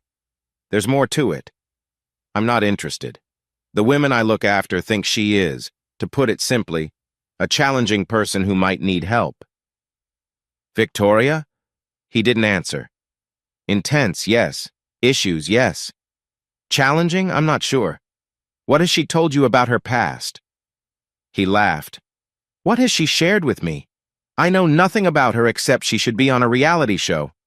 I have no idea how old she is, where she lives, or what her family is like, except for Hannah. I don't know her job or what she likes or dislikes. Nothing at all. I don't even know her last name. Oh, wait. I do know she played basketball in high school and enjoyed watching my team lose. Before you judge her too soon. I haven't judged her. She has pushed me away. She frowned. Drew, try talking to her sister, Hannah. Maybe she will open up. I'll see you Friday and thank you. One last thing. You've volunteered to help these 5. When do you think your job is done? He shrugged. When they feel comfortable in their own skin, when they decide to reunite with their families and friends, when they're back in school or at work or doing what they love, when they find peace, happiness, and love for themselves and others. Maybe never. See you on Friday. Miriam watched him leave, thinking how wonderful he was. It was clear Tony had feelings for him but was trying hard to keep her distance. If only he could help her too, just like he was helping these 5 women. Whatever she had gone through must have been tough, and even Hannah didn't know all the details. It was all hidden inside, with all those men found around the time she returned. Drew was helping these women heal, while Tony remained on the outside. Shaking her head sadly, she thought Victoria might be right about the situation. That would be a pity. She picked up the phone. Hannah, it's Miriam. I just talked with Drew. Yes, his lip is fine. He's doing amazing things with these 5 women. I may have jumped the gun, but I asked him to speak with you about Tony. I don't think he knows anything about her at all. If he can do for her what he's doing for the others, just wanted to give you a heads up. Share what you think is right. Or nothing. We both know he won't share much. Drew had a hard time parking the van. He missed his old truck. He got out, walked around, and realized he was far from the curb. He decided to take the ticket and put money in the meter. Then he headed toward the cupcake shop. The 5 women had picked that place to go after what they thought was yet another pointless session. They felt Drew was better at helping them, just like Victoria and Olivia. As Drew walked ahead, he heard Isabella's voice shouting, "Come with me! Where have you been? Have you forgotten that we need you?" He turned to see Isabella being pulled down the sidewalk. The other women started to rush after her, but Drew quickly moved in to help. He stepped in between them and acted fast. Someone called out, "Drew, stop! Please, it's safe!" He looked up to see Tiffany's worried face, and he felt a wave of anxiety. With shaking hands, he took out his phone and handed it to Tiffany. "Call 911. We need the police and an ambulance." He turned the person on their side and felt a wave of unease at the situation. The police and ambulance arrived shortly after. The man was taken to the hospital with a police officer by his side. Drew was told to wait on the sidewalk while Isabella was interviewed. 4 women gathered around Drew. "So, Drew Jackson, you confronted this person?" "Yes, officer, but it's Anderson Jackson," he replied. "Anderson Jackson, who was with Antonia and was in danger?" Drew nodded. "And these are the 5 women that were saved. They are all at high risk, as you just saw. They witnessed what happened, so you'll need their statements too, right? Franklin was one of the ones who held Isabella, so please add those details as well. Can we all go together or in separate cars? I can drive the van to take them home when we're done?" We don't usually do it this way, but since you're friends with Antonia, drive the van and we'll follow." "Thank you, officer. Really, thank you. They've already been through so much and—" The group climbed into the van quietly, and Drew started the engine. With tears in his eyes, he turned to them. "I'm sorry. I am so sorry. I was too careless, too reckless, I promise." Isabella interrupted. "Drew, stop. Just stop. We decided to get cupcakes. We decided to get out of the car and be seen. We weren't paying attention, and you helped me. You saved me. So stop blaming yourself for things that weren't your fault. This was a lesson for all of us. Now drive." It was almost 11 when they got back home. After waiting and being interviewed, they were all worn out. Drew still felt guilty, thinking about what had just happened. How could he have been involved in that? He knew he might have done more if Tiffany hadn't stepped in. The women quickly grabbed something to eat before heading to their room. Drew took a short shower and lay on his air mattress, staring at the ceiling. What was going on with him? He didn't hear the door open, but he suddenly felt a comforting presence beside him. It was Tiffany. He started to sit up, but she gently pushed him back down. "Drew, stop!" she said. She drew him close, and they shared a warm moment. Drew didn't respond right away, but soon relaxed in her embrace. She sighed, and he focused more on her, but then hesitated. "Tiffany, I swear I've dreamed of this since probably middle school." In the dim light, Tiffany smiled. "Me too. But it's not right. I mean, I'm sort of your guardian and—" "Drew, you're doing it again. Taking all the weight on yourself. I need this. You need this. We have to figure out what's going on with us together, not alone." She pulled him closer, resting comfortably against him. In those moments, he felt a deep connection that had been growing for years. "Incredible, Tiffany. You're just incredible." Hours later, he quietly opened the door and walked toward the bathroom. It was the middle of the night, and he thought no one would be awake. Everything seemed calmer, but he couldn't find his clothes, so he decided to go without. After finishing in the bathroom, he opened the refrigerator to grab a soda. "Looking good there, Drew. Someone usually has to pay for this kind of view." He turned in surprise and quickly tried to cover himself with the cold can. "Ronnie, I'm so sorry, Relax, tall stuff.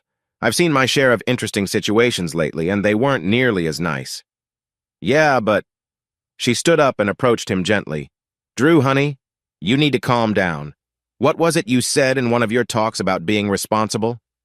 Those who try to do everything by themselves often end up feeling lonely. It would be sad if you found yourself alone because you take on everyone else's problems." She laughed lightly and said, "Now get back in there and use your talents." Shaking her head, she added, "Drew, it's important to take care of yourself." With a smile, she warned, "Oh, just watch out when you open that soda. Good night." She gave him a quick kiss on the cheek. As the sky began to brighten, he reached for Tiffany, but to his surprise, she was gone. He sat up straight, feeling bad for crossing a line and betraying her trust. He knew he needed to make things right.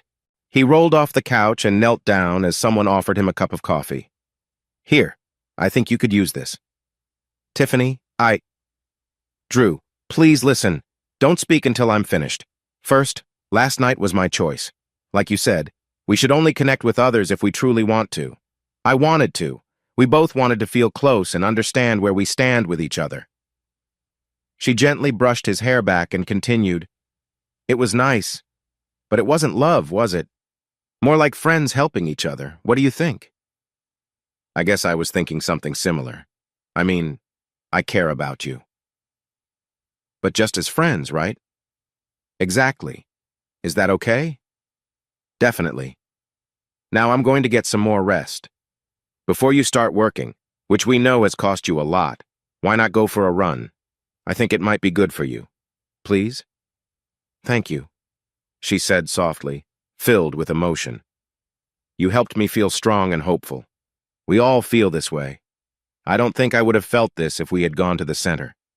You are a remarkable person. She leaned in for a gentle kiss and rested against him briefly, but he didn't reach for her. And thank you, Tiffany, for stopping me. I was really upset about what happened to Isabella. I didn't think through my actions, and I realized I could have made a serious mistake. Drew. No, I've never hurt anyone. I could have done something I'd regret. I didn't even think about my actions. She placed a finger on his lips and ran her hand through his hair. Drew, we all felt that way. If it were any of us in your spot, we would have reacted too. You were protecting your family. What if you had tried talking to him instead? He shrugged. He could have really hurt you or worse. He wouldn't have hesitated. He thought about how Isabella would have been in danger, trapped with no way to escape. Do you understand? Yes, but no buts. Like she said in the van, you saved her. So be a little kinder to yourself, but that's why you need to go for a run. She hugged him and thanked him once more. Standing up with a smile, she declared, Now it's time to face the team. Taking her suggestion to heart, he decided to go for a run. It had been a while, and it would help him clear his mind. He remembered some troubling moments, but knew he needed to run. Before heading out, he chuckled to himself and put a picture of the 5 women on the fridge with a note that read, I included you all in the game. You look fantastic. He could already imagine their reactions. He'd done something similar with his sisters, but they were actually part of his life instead of just a photo. After several miles, he felt more at peace. He laughed, thinking of that one documentary that mentioned, and peace returned to the jungle. After walking the last half-mile and taking a deep breath, he stepped inside to find 5 women looking at him and playfully tossing cushions his way. So, do you really think we look silly? You made us look foolish for playing your games? He tried to hold back a laugh. I didn't think about that. I thought you looked great. Sure, I could have used a bit more fabric, and maybe you're not quite as big, but those waists and long legs look good. You are impossible, so immature. They went to the bedroom, but Amelia grabbed a picture as they walked by. When the door shut, she said, Can you believe he can make this? It looks just like us. Laughter filled the air. He went to his bedroom to get ready for the next task. The women wore costumes that looked like those of nuns, complete with big hats. But these outfits were more fun, with added features that changed the usual style. After showering, he saw the women getting a snack. Really, Drew? Nuns? And what's with the hat? He tried to look shy and said, Well, you wanted more clothes. The hat adds a fun touch. Of course, and with extra details. How many nuns have you seen like this? Well, I went to a Catholic school, and there was this one. Enough, Drew. Get to work. No more breaks. He felt a bit shy, glancing at Tiffany, who simply smiled. An hour later, the women were in the bedroom watching TV and chatting. He took down the nun picture and replaced it with a fun drawing of them as cartoon characters. His sign read, Think before you snack. He then locked his door. A bit later, he heard one of them call out, Look at this! You'd better be careful about what snacks you choose. Just before dinner, he put up his final drawing strong, confident characters ready to take on anything, labeled, This is how I really see you. They left it on the fridge. On Wednesday, he took them to a park outside of town to enjoy the fresh air. They were feeling better, but still moved carefully due to past experiences. Their schedule was still a bit chaotic. Someone was always awake and the TV was always on. While they felt restless and anxious, they weren't interested in trying any hobbies, even though he had bought supplies for painting, sculpting, and games. That afternoon, a knock at the door made the women ready themselves defensively, but Drew opened it to find workmen bringing in a treadmill. They stared, astonished, as the workers set it up. Once they left, one of them asked, "What's up, Drew? Are you trying to tell us something?" "No. You all look amazing, but I thought a little exercise could help you relax in the evenings. I know the challenges you face." He smiled. "And this way, I can work out here without worrying about leaving you alone. And make us look bad." Well, there is that. His routine was starting to feel normal. He went to bed by 10, slept for a few hours, worked late into the night, grabbed more sleep, and woke up when the women started their morning activities. It was a bit chaotic, but at least he could rest with one ear open while the TV was on, the fridge door opened and closed, and another load of laundry was done. That night, he was waiting. He heard Ronnie going to bed. 10, 9, 8, then a loud scream. "That jerk! He put a snake in my bed!" The door opened. Heavy footsteps echoed. 7, 6, 5. His door burst open and Ronnie rushed in, swinging a long plastic snake, hitting him just enough that he felt it but not too hard. He tried very hard not to laugh, but failed. "I can't believe you did that." "What are you, 5? You scared me half to death. How does it feel to be a jerk?" "Just don't hurt my lip. You know I've been through a lot." "Shut up, Drew," she said. "It's not going to work on me." Then she bent down and lightly touched his forehead before walking to the door and playfully tossing a snake at him, its tail brushing against his lip. He chuckled. In just 2 weeks, Drew couldn't believe how much his life had changed. He had gone from being a busy tech worker focused on supporting his family to feeling overwhelmed, caring for essentially 2 families, 5 women recovering from tough situations. Thankfully, they were getting better, and it seemed like they might return to their lives. But when would that happen? The thought of getting them out of the condo and back to their families made him anxious. Now he was getting ready to speak with Hannah to find out about Antonia so he could help her. Why did he feel such a connection to Antonia? He never imagined he would be drawn to someone like her, but her kindness was still fresh in his mind. He sensed that there was more to her, a different side waiting to be free. Walking into the coffee shop, Drew looked around but didn't see Hannah. Maybe it was a good thing she wouldn't come. He ordered 2 coffees and some pastries, then waited. He was early again and didn't mind. Hannah had been very nice at the hospital, but maybe he wasn't ready to hear what she would say. Just then, someone placed a hand on his shoulder. "Hi, Drew. Good to see you again. I hope you haven't been waiting long." He stood up, but she gently pushed him back down. "I'm glad to see your lip is healing. I guess that pastry is for me?" He nodded. "Trying to sweeten me up, Drew?" Unsure how to respond, he felt a bit awkward, but she reached across the table and touched his hand. "It's all right, Drew. Relax. Just a joke, okay?" "Yes, it's for you. Hannah, I don't even know why I'm here. Miriam said I should talk to you about Antonia and it would help me. I like her, but I have no idea why. We seem so different. I'm not sure I've ever talked to someone like her before, but there's something about her, someone trying to come out." "It sounds silly, I know." Hannah smiled gently. "She does like you, Drew. She likes you more than any man I've seen her with before, but she doesn't know how to handle it. A while back, I had an older sister who looked up to our dad, who was a police officer. She always wanted to be one, too. But when she was 12, our dad was hurt and had to leave the job. She told herself she'd be ready if Tony ever needed help. While I learned to bake cookies with my mom and went to college, Tony went to the police academy, graduated with honors, and worked on the streets for a few years until she disappeared one Saturday night. The police searched everywhere for her. Then one night she showed up at my door, injured and struggling. I wanted to take her to the hospital, but she refused. So I helped her get through it, taking time off work to care for her. It was really hard." "What happened to her?" Drew asked. She shook her head. "She never told me everything, but I had to help her with some emergency supplies.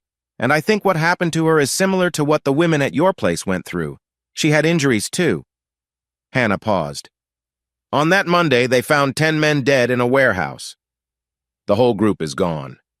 It looked like his hand was stuck to the desk, and something hit his head a few times. In a room with a bed, a man was found hurt. The others seemed to have gone back to the warehouse and were caught off guard. All clues pointed to Tony. She had faced some gang members before, but there was no solid proof. The police respected her, and she asked me to help her get rid of her old clothes while cleaning her car. I finally asked how she did it. All she would say was a screwdriver and a hammer. Do you know what happened? I asked. No. She wouldn't talk to anyone about it. She left the police, got some training in emergency care, took paramedic courses, and started working on a counseling certificate while also helping others. So she moved on to a new life. The cheerful, kind woman I once knew had changed. She became closed off and hard to reach. Then my mom suggested a blind date, and that led her to you. When she treated your injury, she seemed happy and laughed. I hadn't heard her laugh in years. The old Tony was coming back. And then she got scared and pulled away. You've made a difference to her, Drew. She may not say much, but I can see it in her eyes when your name comes up. Please don't give up on her. Be patient, and if you like her. I do. I can't explain it, but I feel drawn to her. Then you need to take the initiative. Make the effort to get close to her until she feels comfortable. With a smile and a gentle touch on his hand, she added, or maybe she'll surprise you. Well, that might happen quickly. I've never been that kind of guy. I thought so. You seem to take your time and feel unsure. I bet most of the women you dated took the lead first. Am I right? He shrugged. I guess. Maybe I need to think differently about things. All I'm saying is you will have to reach out. If you do, I promise you will find a wonderful person underneath it all. And she's great too. I tried being assertive the first night. She needed space. Try again. If she responds unexpectedly, at least you made the effort. She smiled. And I'll be here to support you. Look, Drew. She said you stood up for her, the only one to ever do that. Now fight for the real Tony inside, please. Okay, I'll make an effort, but I will keep your number close. She laughed. Drew, you're a good person. Just follow through. So how is your dad? Can he help? My dad changed after his injury. He started drinking more and my parents separated. He now works at a sports store, selling gear. I live with my mom to support her. She's a teacher, just like your mom. So that's how you know what's happening at the condo? Yes. Your family shares news, and my mom does too. Drew, where are the ladies? At my mom's, baking cookies or bread or something. It's impressive they can stay calm and not look for a way to escape. Most people would feel anxious, so soon. Well, they're still nervous and restless, but they're trying. I've heard they're forming a close group. They seem happier, according to Miriam. Yes, they come from different backgrounds. They weren't in a bad situation before. They had family, friends, and hope for a life they can return to. I believe you're right. Drew Jackson has given them hope, a reason to believe they can still have a good life. Please keep supporting my sister. Don't give up on her. And Mom says you played a little prank on Ronnie? How did you find out about that? I told you, Mom. Your mom. They talk all the time. Well, there's another surprise for tomorrow night. Anyway, thanks, Hannah. It all makes more sense. He smiled, but shook his head. Eat the pastry after I'm gone so you won't feel like I'm judging you. I didn't have one. She laughed. You're a bit impolite, aren't you, Drew? I try, but if it makes you feel better, I already ate mine and moved the plate to that table. She laughed again. Drew, I want to see more of you, so please help my sister. Sure, I'll help her, but I hope she doesn't come after me if I mess up. He waved his arms as if looking into the future. I see a visit to the hospital coming up. Get out of here, Drew. And I am going to eat this pastry. Thanks. Okay, ladies, it's Friday. Counseling is at 9 this morning, so you have to get up early. Sorry. Please wear nice clothes. Wait, no. You have to wear your exercise clothes, those trendy sports bras I got you, and sneakers, with a little bit of tasteful makeup. Shut up, Drew. Go away! What do you have planned for us? As the Beach Boys said, and he sang, and we'll have fun, fun, fun.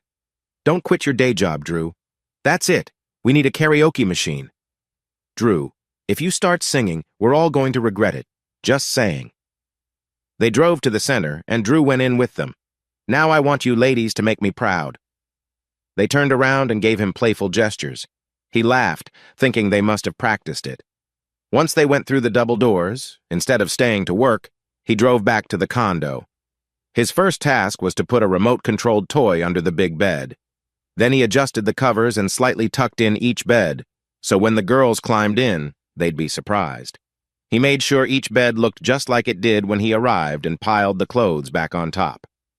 After finishing his tasks, he drove back to the center and went to work in the lobby. Around noon, the 5 women walked out, pointed for Drew to go in, and made teasing gestures. Drew sighed but smiled. The women were improving and getting their spirits back. "Hello, Miriam. In answer to your first question, no comment." Miriam smiled at him. It was clear why the women felt so at ease with him. "So, Drew, about that snake." He stared at her for a moment and then shook his head. "I swear, you all gossip like an old sewing circle. How?" He waved his hand. "No, I don't even want to know. No comment." Miriam smiled. "Drew, you are doing a great job with these ladies. Any thoughts on their transition out of your place?" "Lots of thoughts. No plans. I'm planning to talk to them about it this weekend and maybe aim for independent living in 4 to 6 weeks. A lot will depend on whether they want to go home, stay close, or stay together. I don't know. These are not typical challenges. They were working on their futures before this. But they have no ID, no driver's license, or anything. I was thinking we could get copies of their birth certificates and use those along with my address to register to vote. We could then use both IDs to get driver's licenses here, I'm not sure. I guess they could go home and handle all that, but if I could start some of it? I also plan to ask them this weekend if any of them would feel okay calling home. They might surprise me, but I don't think they're ready. We'll see. Any thoughts, oh wise one?" She smiled again.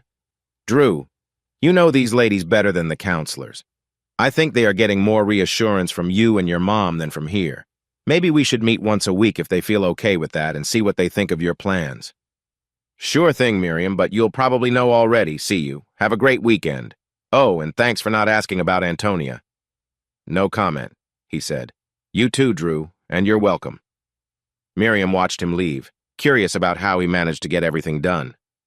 "Okay, Antonia. Good to see you. Just visiting, or do you need something?" "I just wanted to check on the ladies and say sorry for being so difficult." "Rude. Okay, Victoria, I'm sorry for being rude last weekend. I also wanted to see if you needed more time off." "Absolutely not. We have a fun adventure plan that will challenge us." The girls complained. Antonia even smiled at him. "Drew, do we have to?" "No complaining, Amelia. Yes, I've got some drinks and light snacks. Don't eat too much. Antonia, you should come with us and sit up front. It'll be fun for you, too. No arguments." She looked at him, then nodded. "Great, let's go."